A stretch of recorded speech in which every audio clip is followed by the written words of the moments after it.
Ассалаумағалейкум, құрметті оқушылар. Біздің келесі ұсынып отырған тақырыбымыз вектор деген тақырып. Бұл мектеп программасындағы оқушылардың көбісі қиналып жүрген тақырып, көп сұраныста жүрген тақырып, бірақ негізінде жалпы оңай тақырыптардың қатарында. Вектор деген жалпы сипаттамасы, бұны тест тапсырмаларына қажеті жоқ, мына суреттің тек түсіндірмесі. Векторда, кез келген векторда координата болады. Координата деген ол вектордың қайда тұрғанын көрсететін, былайша айтқанда адресі. Бірінші x, одан кейін y. Тағы да бір сан болуы мүмкін, үшінші ол z. Абсцисса, ордината, аппликат деп айтады. Так, x 5 деген x-тен 5 см, y 3 деген y-тан 3 см, сонда мына точка. А бұны координаттар басымен қоссаң, осы вектор шығады, яғни бұл a векторы. Бұл жалпы сипаттамасы. Тестке ғана дайындық ретінде көріп отқан болсаңыздар, бұл айтылғандардың ешқандай қажеті жоқ. Мына векторды айта салайық, x минус 4, y 2, сонымен мына точка, мына жақпен қосатын болсақ, вектор шығады. Енді тесттің есептерін шығару үшін мына қарапайым нәрселерді бірінші жақсы түсіну керек. Бұл векторларды қосу, азайту, ары қарай көбейту, ұзындығы деген сияқты. Бірінші мынадан бастайық. Екі векторды қосу үшін бір-біріне координаталарын қоса салсақ болды. Сәйкес координаталарын. Минус 2 мен 4-ті қосамыз. 2, 2 мен 3-ті қосамыз. 5, 1 мен 0-ді қосамыз. 1. Векторларды азайту деген координаталарын азайту. Минус 2-ден 4-ті азайтамыз. Минус 6, 2-ден 3-ті азайтамыз. Минус 1, 1-ден 0-ді азайтамыз. 1. Бұл оңай нәрселер. Одан кейін векторда бір санға көбейту деген бар. Бірінші a-ны 3-ке көбейтіп ал деген сөз. a-ны 3-ке көбейтіп шығамыз. Минус 6, 6, 3. Ортасы қосу, v-ны 2-ке көбейтіп алу керек. Так, v-ны 2-ке көбейтсек 8, 6, 0. Енді ортасында қосу тұр, екеуін қосуымыз керек. Минус 6-ға 8-ді қоссақ, біріншісімен біріншісі, екіншісімен екіншісі, үшіншісімен үшінші қосылады. Минус 6-ға 8-ді қоссақ 2, 6-ға 6-ны қоссақ 12, 3-ке 0-ді қоссақ 3. Бұл мысалға мынаның жауабы. Одан кейін тағы маңызды нәрселердің бірі векторлардың скаляр көбейтіндісі. Скаляр көбейтінді деген көбейту. Координаталарын, сәйкес координаталарын. Минус 2-ні 4-ке көбейтсек минус 8, 2-ні 3-ке көбейтсек плюс 6 деген сан шығады. 1-ді 0-ге көбейтсек 0. Скаляр көбейтіндіде қанша шығатын есептейді. Минус 8 қосу 6 деген ол минус 2. Одан кейін векторлардың ұзындығы деген бар. Векторлардың ұзындығы деген түбірдің астында координаталарын квадраттап қосасын. Мысалға а векторының ұзындығы. Мына сандарды квадраттап қосамыз. 4 2-нікі, одан кейін тағы да 4, 1-дің квадраты 1. Қоссақ 8, 9, түбіраз 9 деген ол 3. Вектордың ұзындығын осылай табады. Мысалы, v векторының ұзындығы. Координаталарды квадраттап қосамыз. 4-дің квадраты 16, 3-дің квадраты 9, 0 деген ол 0. Екеуін қоссақ 25, түбіраз 25 деген 5 есептің жауабы. Бірінші мысал. A және B векторлар берілген, координаттары бойынша 2a қосу 3v векторының координатасын табыңыз дейді. Так, біз 2a-ны табу үшін a-ны 2-ке көбейтіп аламыз. Мына сандарды 2-ке. 6, 2 және 2. Ортасы қосу, v-ны 3-ке көбейтіп алу керек. Минус 6, 0, 6. Енді қосамыз. Біріншісімен біріншісін, екіншісімен екіншісін, үшіншісімен үшіншісін. 6 мен минус 6-ны қосатын болсақ 0, 2-ге 0-ді қоссақ 2, 2-ге 6-ны қоссақ 8. Мынау жауабы. Келесі мысал. A, V, C, D деп үлкен әріппен нүктелер беріледі. Нүктелер берілген 2A, B қосу 3C-ны табыңыз дейді. Енді біз нүктелер берілген жағдайда A, B-ны табу үшін A, B векторын. Онда екінші әріптің координатасынан бірінші әріпті азайтамыз. Координата алады. Сонда міндетті түрде екіншіден бірінші азайтылу керек. V-дан A-ны. Так, азайтамыз. 2-ден минус 3-ті азайтсақ, қосылып кетеді 5. Минус 1-ден 2-ні азайтсақ, минус 3. Минус 3-ден минус 1-ті азайтсақ, минус 2. Біз A-ны таптық. Енді бізге CD керек. CD-ны да тауып алайық. Яғни D-дан C-ны азайтамыз. Так, D-дан минус 1-ден 1-ді азайтсақ, минус 2, 2-ден минус 4-ді азайтсақ, 6 қосылып кетеді. Минус 2-ден 3-ді азайтсақ, минус 5. Сонымен, енді AB-ны 2-ге көбейтеміз, CD-ны 3-ге көбейтеміз. AB-ны 2-ге көбейтсек 10, минус 6, минус 4. Так, ортасы қосу, CD-ны 3-ге көбейту керек. 3-ге көбейтетін болсақ, минус 6, 18, минус 15. Сонымен, енді қосамыз. 10-ға минус 6-ны қоссаң 4, минус 6-ға 18-ді қоссаң 12, минус 4-ге минус 15-ді қосатын болсаң минус 19.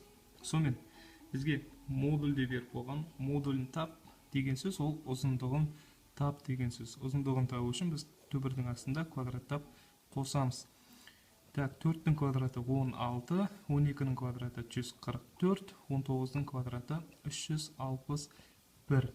Так, мұна екен қосылақ. Екен қосып 160, 160-ға 361-ді қоссаң, түбір асты 521. Есептің жауабы. Келесі мысал. А векторы 2, 1 координатасын бермепті, К деп белгілеген, минус 1 және В-да да дәл солай.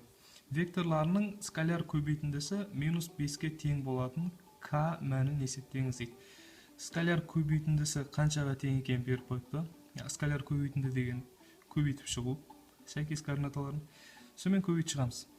А және В-ның скаляр көбейтіндісі координаталарын көбейтеміз. 2 мен 3-ті көбейтсек 6, минус 1 мен К-ны көбейтсек минус К, минус 1 мен 2 К-ны көбейтсек минус 2К. Осыны минус 5-ке тең болады деп берген. Так, 6 минус 3К, 2 минус қосылады, минус 5. Сонымен минус 3К қалады, минус 6 мына жаққа қарай өтсе. Минус 11 болады, 2 минусты алып тастаймыз. К тең 11 бөлінген 3-ге. Төртінші мысал. Екі вектор берілген А, Б. Так, мұна вектор тап деген. Енді болсақ, векторның координаттарын табыңыз. Жақшаны ашасақ, ол оңай есеп. С векторы деген жақшаны ашып жазамыз бірден. 2А қосу 3В минус А, мынау плюс болып кетеді, 2В, так, плюс 2А және минус 2В. Бізге осы вектор табу керек. Енді сәйкестерін, мысалы 2А азайту А деген 1А, оған 2А-ны қоссақ 3А. 3В қосу 2В деген 5В, одан 2В-ны азайтсақ 3В. Сонда бізге 3А қосу 3В-ны тап деген. Сонда А-ны да 3-ке, В-ны да 3-ке көбейтеміз.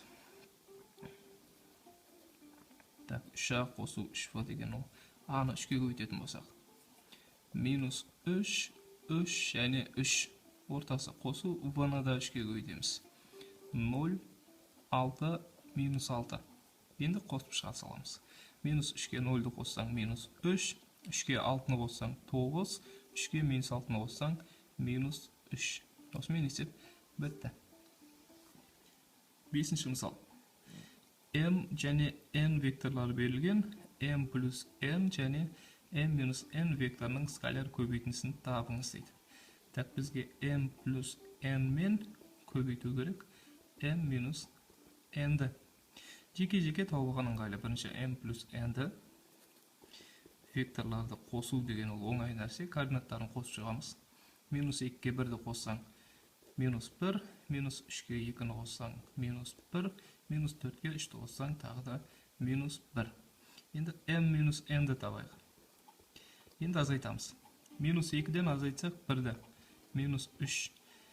Минус 3-ден азайтсақ 2-ні, минус 5. Минус 4-ден азайтсақ 3-ті, минус 7. Сонымен, скаляр көбейтінді деген сәйкес координаталарын көбейтіп шығу. Так, скаляр көбейтіндісі. Минус 1 мен минус 3-ті көбейтсек, плюс 3. Минус 1 мен минус 5, плюс 5. Минус 1 мен минус 7, плюс 7. Сонымен, мына сандарды қосып шықсақ, 15 шығады. Есептің жауабы. Алтыншы мысал. А векторының ұзындығы және Б векторының ұзындығы берілген. Модуль деген ұзындық. Векторлардың арасында бұрыш беріліпті. 60 градусқа тең скаляр көбейтіндіні табыңыз. Скаляр көбейтіндіні жаңа алдында координаттар арқылы таптық. Енді координатасы жоқ болса, скаляр көбейтіндіні былай табылады. Екі вектордың скаляр көбейтіндісі деген ол ұзындықтарының көбейтіндісін олардың арасындағы косинусқа көбейткенде шығады. Яғни бізге ұзындықтарын берген және альфаны да берген бұрышта, және бәрі дайын тұр. Қоямыз орнына. А-ның ұзындығы түбір асты 11, В-ның ұзындығы 2 түбір асты 11. Одан кейін косинус 60 градуста ол 2-ден 1-ге тең. 2 мен 2-ні қысқартамыз, түбір асты 11 мен 11, 11-ге тең. Келесі мысалда А векторының ұзындығы берілген, В векторының координатасы берілген, және арасындағы бұрыш 45 градусқа тең дейді. Скаляр көбейтінді. Скаляр көбейтінді деген бізге екеуінің де ұзындығы керек, және арасындағы бұрыш керек. Так, енді біреуінің ұзындығы тұр, екіншісінің ұзындығы жоқ. Бұны тауып алу қиын емес. Бұл векторының ұзындығын табу үшін түбір астында квадраттап қосамыз. Мынаның квадраты 9 және 16. Екеуін қосатын болсақ 25, ол 5 деген сөз. Сонымен орнына қояйық. Біреуінің ұзындығы 3 деп берілген бастапқыда. Екіншісінің 5 екенін таптық. Енді косинус 45 градустағы мәні түбір асты 2 бөлінген 2. Сонымен есептің жауабы мына екеуі 15 болады. 15 түбір асты 2 бөлінген 2. 8-ші мысал. А, В, С, Д деген нүктелер берілген. Бізге А, В және В, С векторларының скаляр көбейтіндісін табыңыз деген. А, В-ның жеке өзінің координатасын тауып алайық бірінші. Екіншісінен біріншісін азайтамыз, яғни В-дан А-ны азайтып шығамыз. 2-ден 0-ды азайтсаң 2, 2-ден 0-ды азайтсаң тағы да 2. А, В шықты. Енді В, С-ны табамыз. Так, бізде В, С деген С-дан В-ны азайтамыз. С-дан 5-ден 2-ні азайтсаң 3, минус 1-ден 2-ні азайтсаң минус 3. Так, бізге А, В, В-сын тап деген, бірақ даны не үшін бергені түсініксіз. Так, көбейтейік. Бізге ол қажет емес болып қалды. Скаляр көбейтінді деген сәйкес координаталарын көбейтіп шығу. 2 мен 3-ті көбейтсең 6, 2 мен минус 3-ті көбейтсең минус 6, одан 0 деген сан шығады. Келесі мысал. А, В, С, Д деген нүктелер берілген тағы да, және А векторын тап деген. Ол А, В қосу 3А-ды минус 2-ден 1 С, А векторының ұзындығын тап. Бірінші А, В-ны табудан бастаймыз. А, В деген В-дан А-ны азайтамыз. 2-ден минус 2-ні азайтсақ 4-ке тең, 2-ден 0-ды азайтсаң 2. Енді А-ды керек бізге. А-ды-ны табамыз. Так, Д-дан А-ны азайтамыз. 0-ден минус 2-ні азайтсаң 2, минус 4-ден 0-ды азайтсаң минус 4. Так, одан кейін С, А керек бізге. А-дан С-ны азайтамыз. Минус 2-ден 4-ді азайтсаң минус 6, 0-ден минус 2-ні азайтсаң, онда 2 плюс.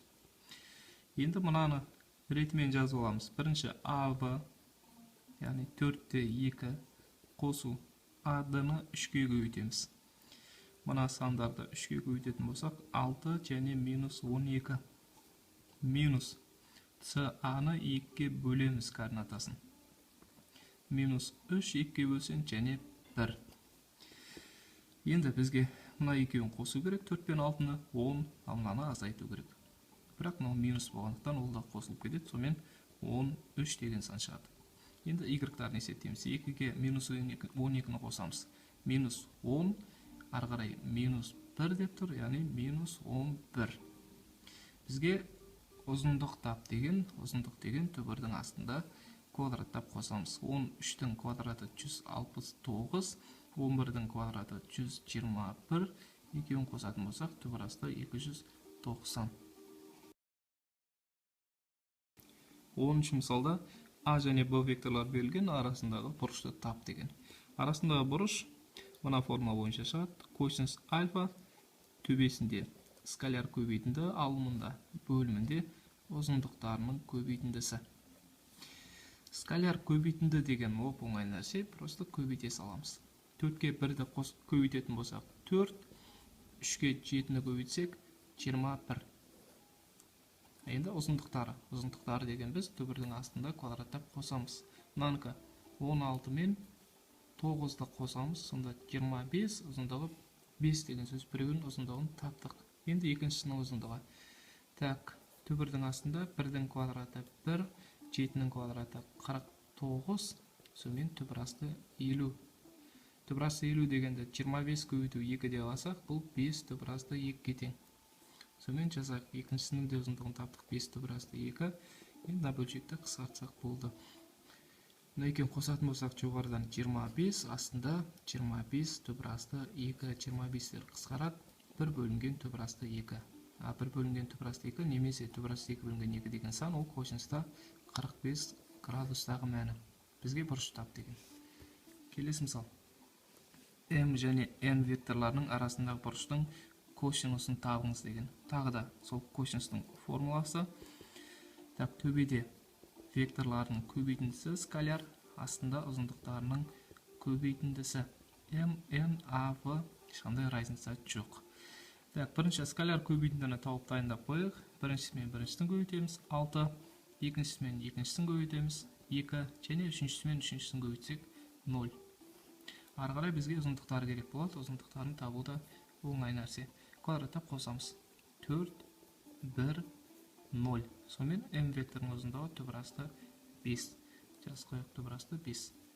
Так, екіншісінің ұзындығы N-ның ұзындығы түбірдің астына аламыз, квадраттап қосамыз. 9, 4 және 16. Бұдан түбір асты 29 деген сан шығады. Сонымен косинусы жоғарыда 6 мен 2-ні қоссақ 8, мынаны қосатын болсақ 145 түбірдің астында. 12-ші мысал. I және G деген координаттық векторлар болса, мына вектордың ұзындығын табыңыз дейді. Координаттық вектор деген бірлік векторлар. Бірлік векторлар өзі үшеу болады. I, G, K. Сәйкесінше абсциссадағы бірлік вектор, ордината және аппликат. Бірінші, екінші, үшінші тұрады ректі. Бізге I мен G-ді берген бірлік вектор деп ат айтып тұр. Ұзындығы 1-ге тең вектор, яғни координатаға ешқандай да әсері жоқ. 3-ті 1-ге көбейттік деп ойлаңыздар. Және 3 және -4 деп былай ала салуға болады. Бір сөзбен айтқанда. Енді бізге мынаның вектор ұзындығын табуға оңай нәрсе, түбірдің астында квадраттап қосамыз. 9 және 16 25 шығады, одан 5 деген сан шығады. Келесі мысалда. N векторын бірлік векторларға жіктеңіз дейді. Жаңағы мысалға керісінше. N векторын бірлік векторға жаңағы I, G, K деген 3 әріпті жанына жалғасақ болды. Мына жерде 3 I, бірінші I тұру керек. Одан кейін -4 G, одан кейін 5 K. Бірлік векторға жіктеңіз деген осы. Жанына әріптерді жалғай салу. Келесі мысал. P деген вектор берілген, координатасы -түбір асты 7-те 3, вектормен бағыттас бірлік вектордың координатасын табыңыз дейді. Бағыттас деген P векторы былай болса, бірлік векторда сонымен бағыттас болу керек, бірақ ұзындығы 1-ге тең. Бұны былай табады. Бірінші P векторының ұзындығын тауып болады. Ол үшін квадраттап қосамыз. Түбір асты 7-ның квадраты 7, 3-тің квадраты 9, 2-ін қоссақ 16, сонымен одан 4 шығады. Бірлік вектор, A деп белгілей салайық. Бірлік вектор деген ол, мына жаңағы тауып алған ұзындықты астына бөлімдеріне бөлесақ болды. Түбір асты 7 бөлінген 4, 3 бөлінген 4. Осымен есептің жауабы бітті.